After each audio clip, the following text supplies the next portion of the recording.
Question number 59। Question number 59 क्या है? Work, time and work से है। क्या बोल रहा है question number 59? 56 men can complete a piece of work in 24 days। In how many days 42 men complete the same piece of work. Okay, बहुत simple question है। इसके लिए क्वेश्चन होता है, एक फार्मूला है MDH इंटू MD2H2। M का मतलब है यहाँ पे नंबर ऑफ मेंस, D का मतलब है नंबर ऑफ डेज, H का मतलब है नंबर ऑफ आवर्स। ठीक है, आवर्स। और नीचे एक और होता है, वर्क होता है, रेट होता है। ठीक है, नीचे वर्क होता है, रेट होता है। ठीक है, अच्छा, वर्क और रेट की बात नहीं हो रही तो हम सब चीज़ सेम मानेंगे। अगर सेम मानेंगे तो ये वर्क और ये वर्क डिलीट हो जाएगा। यहाँ पे वर्क रेट की बात ही नहीं हो रही तो मान लेंगे दोनों का वर्क और रेट सेम है। ठीक है, और ये घंटे की भी बात नहीं हो रही है तो घंटे और घंटे भी कैंसिल कर लेंगे सेम मान के। ठीक है, हमारे पास बचा क्या? मैन बचे। ठीक है, man 1 man day 1 is equal to man 2 day 2। तो कितने मैन हैं? 56 मैन हैं। कितने टाइम लगा रहे हैं? 24 डेज लगा रहे हैं। ठीक है, और पूछा कितना गया है? 42 मैन कितने डेज में लगाएंगे? 42 मैन कितने डेज में लगाएंगे? ठीक है, चलिए बस हो गया। इसको कर लेते हैं। इसको करिए, इसको करेंगे 7 से कैंसिल आउट कर लीजिए। 56 42 यहाँ कितना आ जाएगा? 7 से करूँगा तो 6 आ जाएगा। यहाँ पे 6 आ जाएगा और यहाँ कितना आ जाएगा? यहाँ आ जाएगा 8। ठीक है, 7 से कैंसिल आउट करूँगा तो यहाँ 6 आ जाएगा, यहाँ आ जाएगा 8। 6 से 24 कर दूँगा, यहाँ आ जाएगा 4। यहाँ कितना हो जाएगा? 8 × 4 32 डेज। ठीक है, 32 डेज। कितना टाइम लगेगा कंप्लीट करने में same piece of work? Option number B 32 days. वो करते हैं लास्ट क्वेश्चन पे, question number 60। Question number 16। This is the last question of NAILET aptitude. Okay, हमारा क्वेश्चन क्या है? A boat travels up stream from P to Q। एक बोट है जो कि अप स्ट्रीम में चल रही है। अप स्ट्रीम का क्या मतलब? कि नदी का बहाव आपके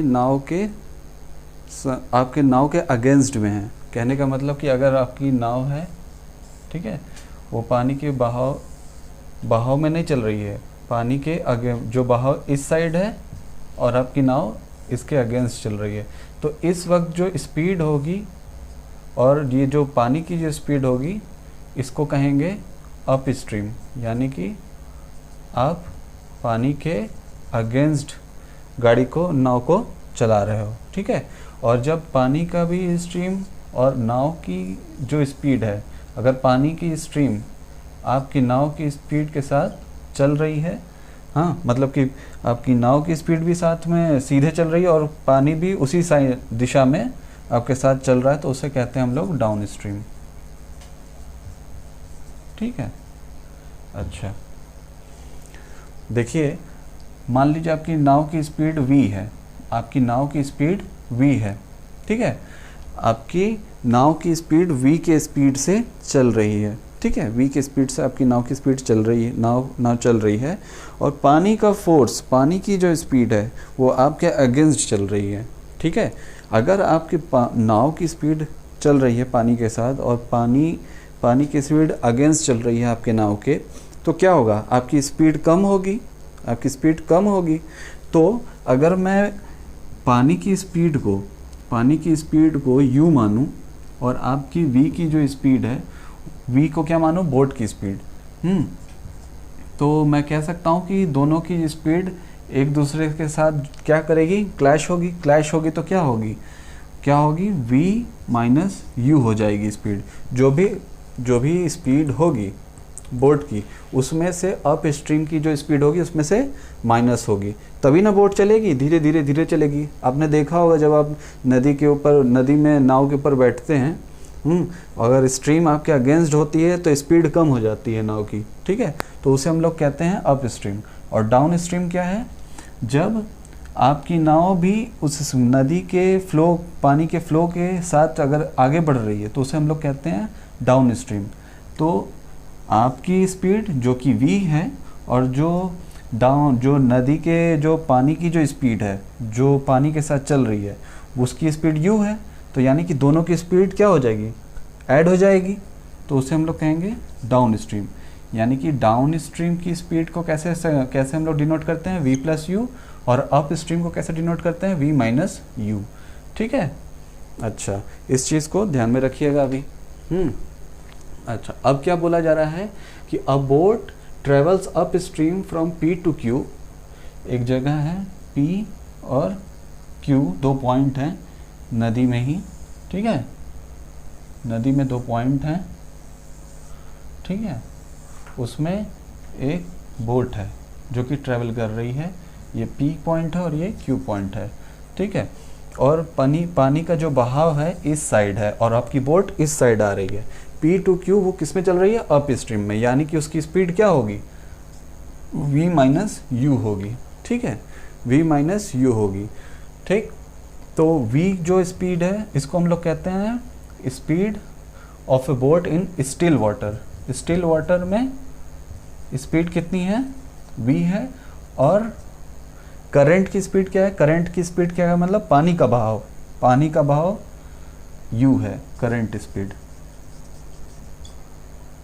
स्पीड u है, पानी का बहाव, ठीक है। और जब पानी का बहाव नहीं होता है तो क्या होता है, v होती है, इसको v से डिनोट कर रहे हैं हम लोग, ठीक है। अच्छा, P to Q and down stream from Q to P। एक बार P चलता है कहाँ पे, Q के साइड, और Q से फिर जाता है P के साइड। एक बार P चलता है Q के साइड और फिर जाता है P के साइड, मतलब कि एक बार अप स्ट्रीम में जाता है और एक बार जब वापस जाता है तो फ्लो उल्टा हो जाएगा ना। जब एक बार अप स्ट्रीम में चल गया, पानी उसी साइड जा रहा है, ठीक है, और जब वापस जाएगा तो फ्लो उसके साथ चलेगा, क्योंकि वो जब उल्टा जा रहा है तो पानी भी उसके साथ चल रहा है, तो फिर वो डाउन स्ट्रीम भी जाने लगता है, ठीक है, डाउन स्ट्रीम भी जाने लगता है। अच्छा, अब क्या हो रहा है कि वो P से Q आता है और Q से P जाता है, दोनों ये पूरी डिस्टेंस कवर करने में वो कितना टाइम ले रहा है, 4 आवर,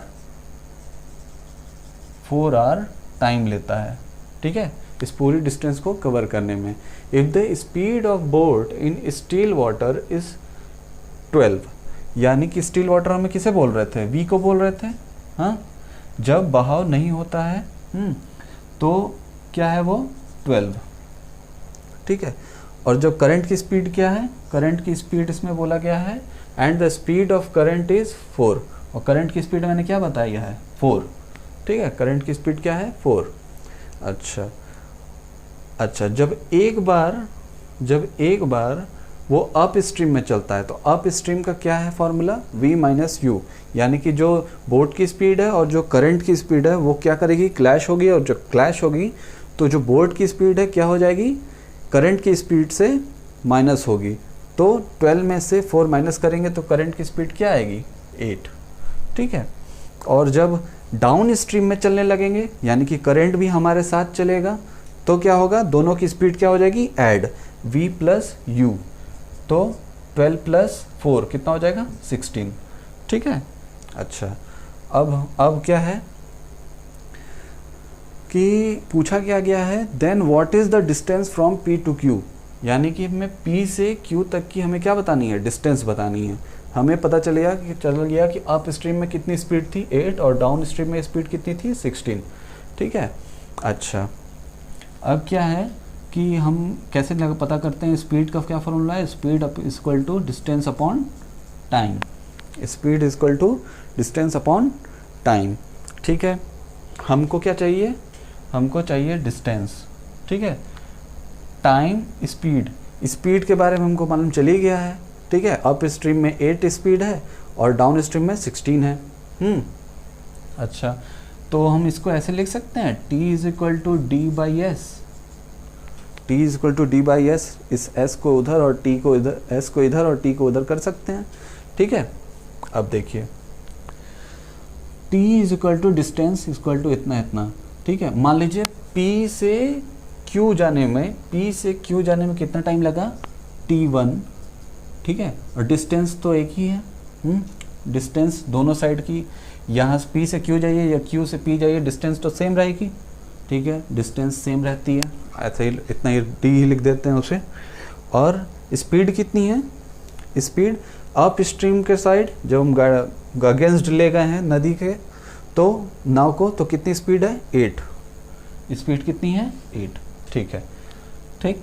अच्छा, अब टोटल टाइम, अब इसमें दूसरा क्या है, t2 डिस्टेंस q से p जाने में कितना डिस्टेंस लग रहा है, सेम ही डिस्टेंस है। स्पीड लेकिन कितनी है डाउन स्ट्रीम, अब ये डाउन स्ट्रीम जब वापस ले गए हैं q से p तो डाउन स्ट्रीम की स्पीड कितनी है, 16, ठीक है। अच्छा, दोनों पूरे जो ट्रैवल पूरा p से q से p जाने में कितना टाइम लगा है हमें, 4 आवर, ठीक है। तो अब इन दोनों टाइम्स को हम क्या करते हैं, ऐड कर देते हैं, t1 प्लस t2 क्या हो जाएगा, t1 plus t2 d/8 plus d/16, ठीक है, 16, ठीक है। अच्छा, अब देखिए टोटल टाइम पूरा ट्रैवल करने में p से q और q से p टोटल टाइम कितना लग रहा था, 4 आवर। अब हमें मिल गया t1 प्लस t2, ये टोटल टाइम है, तो मैं लिख सकता हूँ यहाँ 4 आवर, ठीक है। और यहाँ क्या होगा, इनका मैं एलसीएम ले लेता हूँ, यहाँ लिख देता हूँ 16, यहाँ लिखता हूँ 2d, यहाँ क्या लिखता हूँ d, ठीक है। अब ये क्या हो जाएगा 4, इसका मल्टीप्लाई मैं यहाँ कर देता हूँ, ये कितना हो जाएगा 64, ठीक है। और ये क्या हो जाएगा 3d, और distance d is equal to 64/3, 64/3। अब इसी को मैं यहाँ कर लेता हूँ, कितना होगा 21, इसको डिवाइड कर दीजिए, 21 1/3 किलोमीटर आंसर, ठीक है। 21 होल 1/3 किलोमीटर, कौन सा ऑप्शन है, ऑप्शन नंबर सी। ओके, 60 क्वेश्चन एप्टीट्यूड के नाइलेट के हमारे ख़त्म हो चुके हैं। अब इस 60 क्वेश्चन के बाद हमारे पास क्या है, 60 क्वेश्चन हमारे पास एप्टीट्यूड के थे, एप्टीट्यूड के 60 क्वेश्चन थे, और अब हम लोग करेंगे 60 क्वेश्चन कंप्यूटर साइंस के, ठीक है।